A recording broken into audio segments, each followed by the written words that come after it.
Southwick? Southwick? What do you think you're going to remember most about this day? You know, I think having my two girls with me getting sworn in, that was, when I first was elected as a member of the House, I was single, wasn't married, and now to come to the Senate and have my two girls with me, my wife, just meant the world to me. It's a lot different than the House. I really have enjoyed so far learning about the Senate, and I'm just really excited to get going. Oh, just being here with my friends and family for the ceremony, just to have them here as part of my special day was the true highlight. They've been with me all along, and to have them be at this final celebration and actually the start of my career as a legislator means the most to me. I think what really hit me was when I walked in the chamber, looked on the board and saw my name, that will record my votes publicly, and really I felt a sense of pride and just really thankful to the people of Billerica for giving me this opportunity to be here. And you came with your family, I see. You want to tell me a little bit about that? I did. My wife was with me here on the floor, as was my daughter Angelina, and my son Gaetano, who's 2, couldn't quite handle this, so he was out in the hall with my sister and my brother watching on the big screen. Well, it's been a very exhilarating day. It's been exciting for my family and I.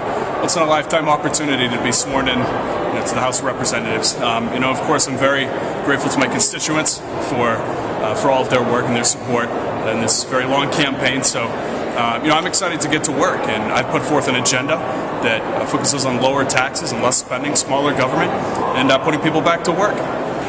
Years from now, I think the most memorable part of the day, not just the pomp and circumstance, which is really wonderful and very impressive, but the words from what is our Senate leader, the President, talking about the awesome task that we've been given and the trust that people have put in us by voting for us. That collectively we have to do good for all, for those who voted for you and for those who didn't vote for you.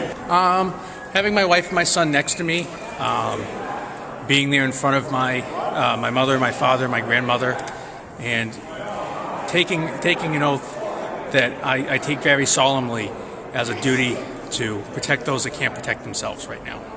Obviously, there are a lot of challenges, like you said, in this coming year. Yeah. What are some of the things that you want to accomplish first as a state senator? First bill I'll be filing is a jobs bill, making sure that we get people back to work. There's just too much unemployment, and people in my district, especially in Tewksbury and Drake, we got to get more and more people back to work. When I was going door to door during the campaign, I heard one too many stories of people losing their job and can't find employment, so definitely have to get people back to work. Well, obviously we have major issues to deal with our budget deficit this year. So when you look at accomplishments, I think dealing with a $1.5 billion deficit right off the bat and looking at how we're going to face that through the budget discussion is one of the things that I'm going to place first. Obviously, I'm very concerned about local aid to our cities and towns and desperately needed services, but we also need to look at some reform issues, things like our health insurance and health care in general, the cost of health care, looking at illegal immigration, looking at how we're going to get people back to work and continue to try to turn this economy around. I think we just want to make it very clear that there are other sides of issues. We don't want things to be simply rubber stamped here, and we're going to stand up and fight very strongly for lower taxes, for things that will create jobs for the economy, and try to get this budget under control.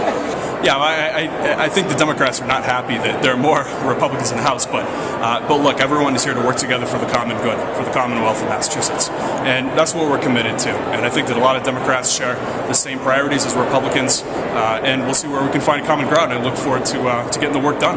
Well, the challenges are great today. We are coming out of the worst recession since the Great Depression.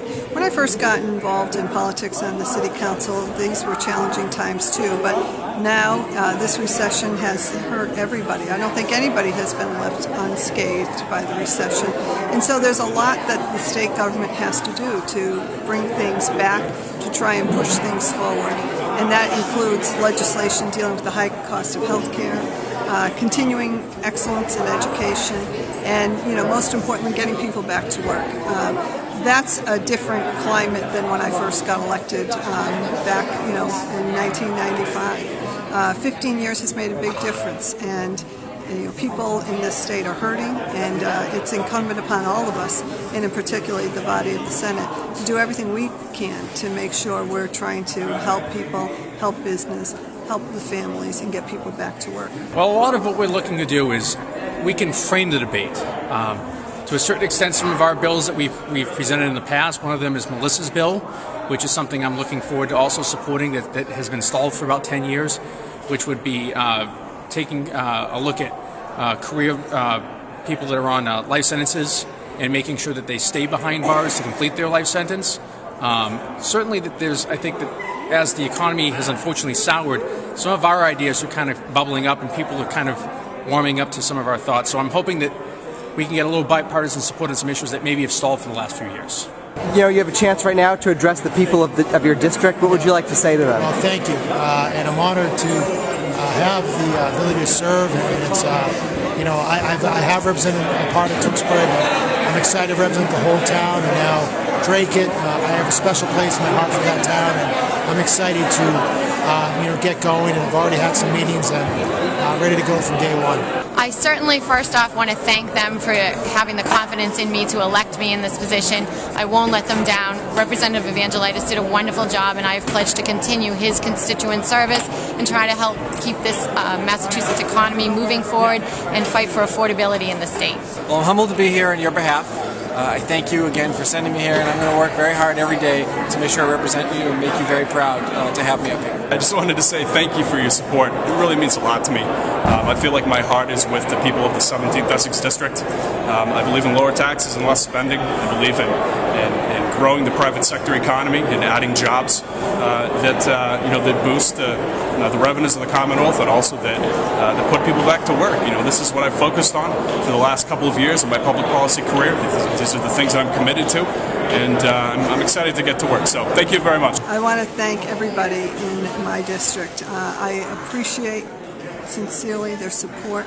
I look forward to working for them, representing them, and earning their support and their respect in the months and years to come. And my door is always open. So please call me with any questions, comments, suggestions, criticism, or anything you may need. My office door is always open. Well, I'd like to say to them, thank you very much to the voters of the 2nd Worcester District. I really appreciate your vote this past November, and I look forward to being a humble servant for you, and I will not let you down.